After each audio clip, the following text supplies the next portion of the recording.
Hey everybody, this is Peter. Welcome to my kitchen. Well, today I'm going to show you how to make almost no-knead Italian style bread, and it's going to be in a boule form. We're going to be putting this all together with about 5 minutes of hands-on, and then the rest is going to be handled by yeast, the proofing oven, and then the regular oven and a Dutch oven. Are you ready for me to show you how? It's really easy to do, and you're going to love it.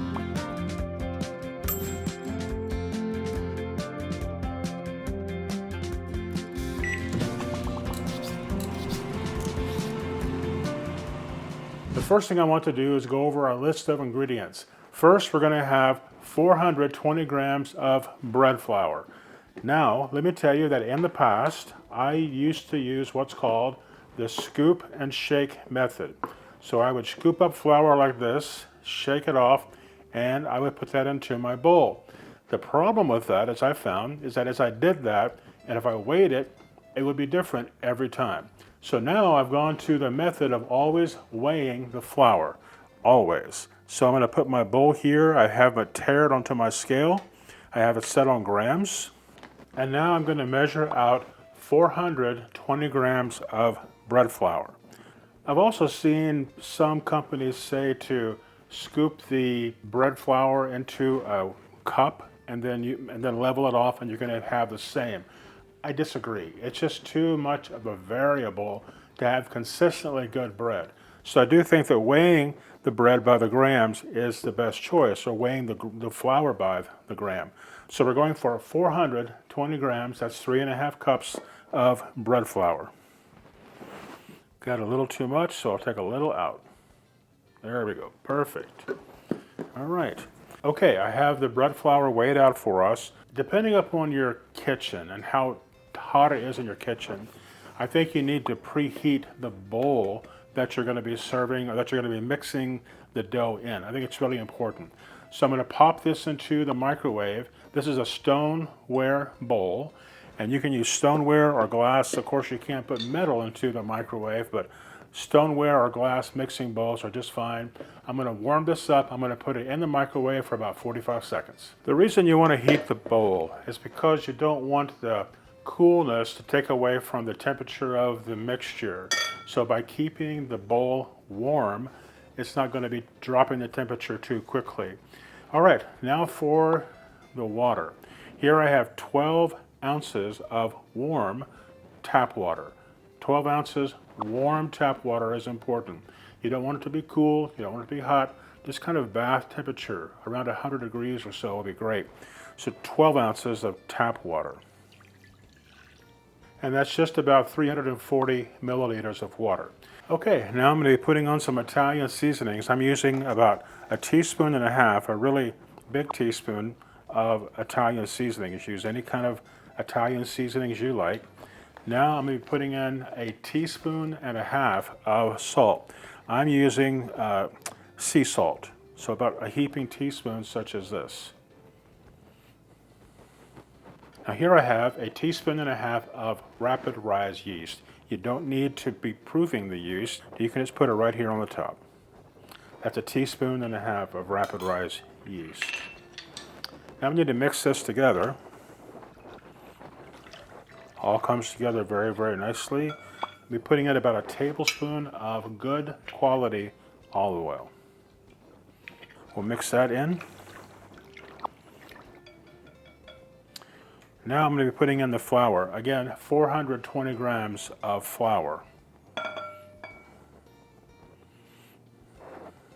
I'm using a dough whisk, and I'll be mixing this up with the dough whisk. I found this to be very, very helpful and very useful.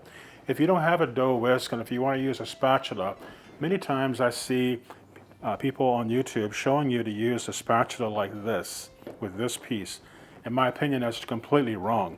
So because it's all going to gum up on here and make a mess, use the stick of the spatula and stir it around like that, and then you just have a little bit of a mess right here. It's super easy to clean off. All right, so just using my dough whisk, all you're trying to do is just bring this all together, and you're trying to hydrate the flour with all the water and the other mixtures. Just mix it all together.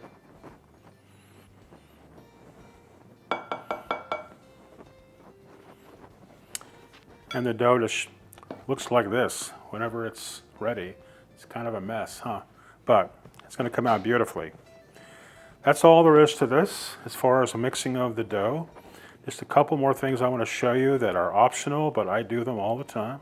Use a spatula and just come around the bowl and bring everything in from the bowl, from the sides, into the dough mix. Flatten that out a little bit. Now, use your spatula and bring your dough up and press down. Come over here, bring it over, press down.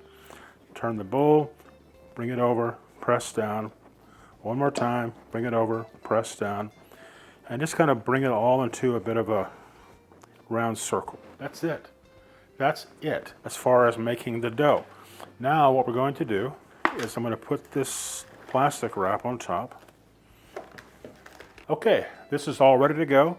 And now I'm going to put this back into one of my toaster ovens that has a proofing function.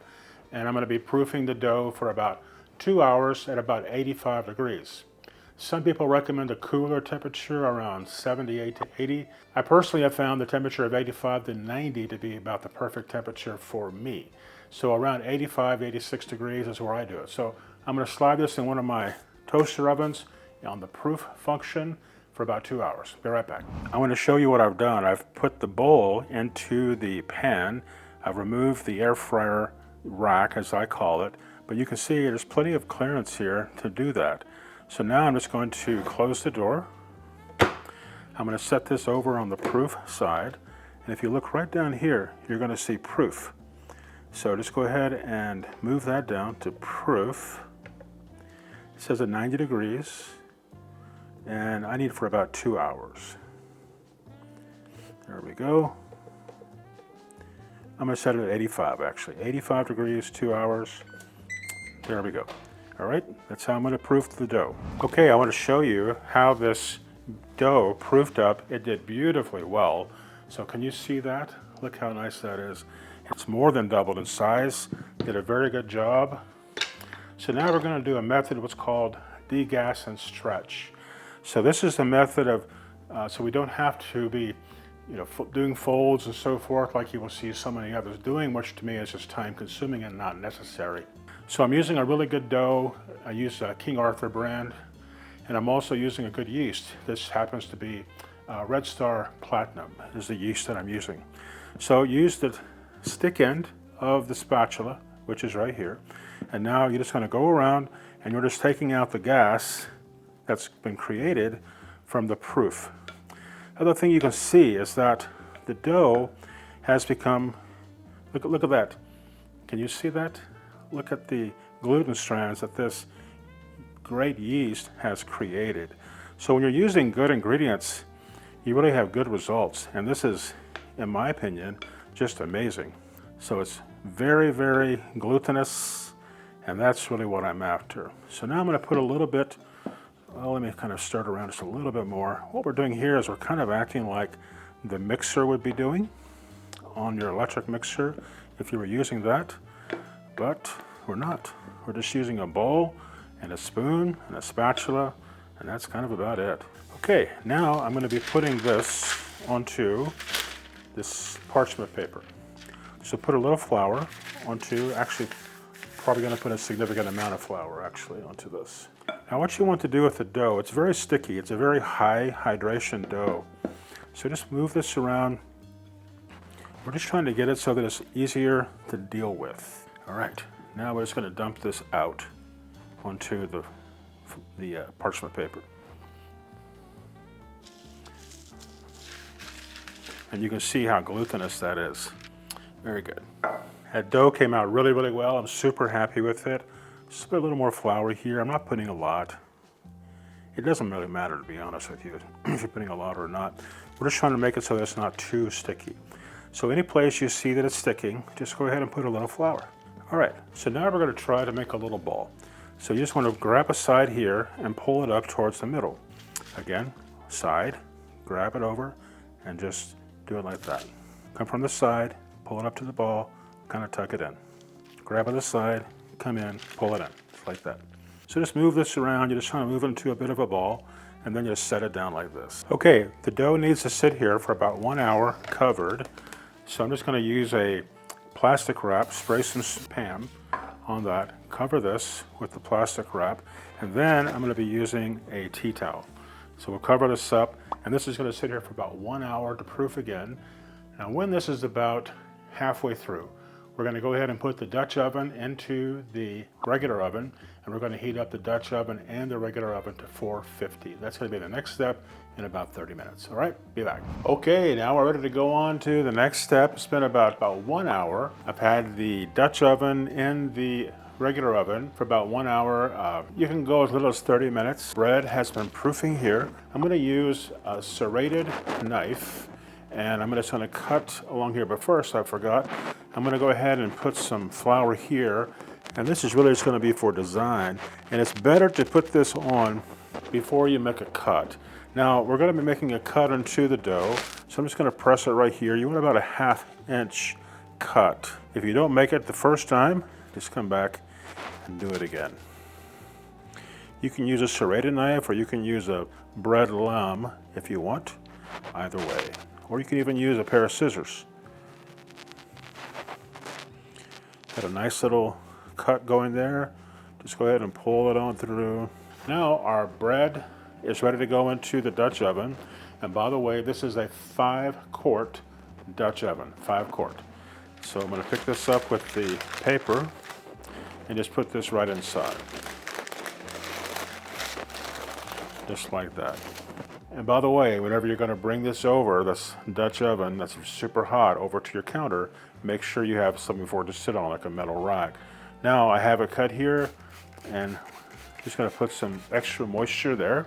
Use a pot holder and bring over this into your Dutch oven to sit on top. Now you also want to make sure that you're going to use 2 pot holders to pick this up and go back into the oven. Okay, it's been about 30 minutes. I'm going to take the top of the Dutch oven off and show you what our result has been so far. Be right back. Okay, here is the result of our first 30 minutes. The bread is looking absolutely fantastic. The smell is amazing. And so now, I like my bread to be a little more brown than this. So I'm going to put it back into the oven, lid off, and it's going to be there for about 8 to 10 minutes, I would say. Maybe as long as 15, but probably not that long. And here we have it. This is the bread that just came out of the Dutch oven. It took about 5 minutes to do as far as mixing it all up. Just a little bit of time. And then we're having this wonderful artisan style bread that we are happy to share with our families and friends.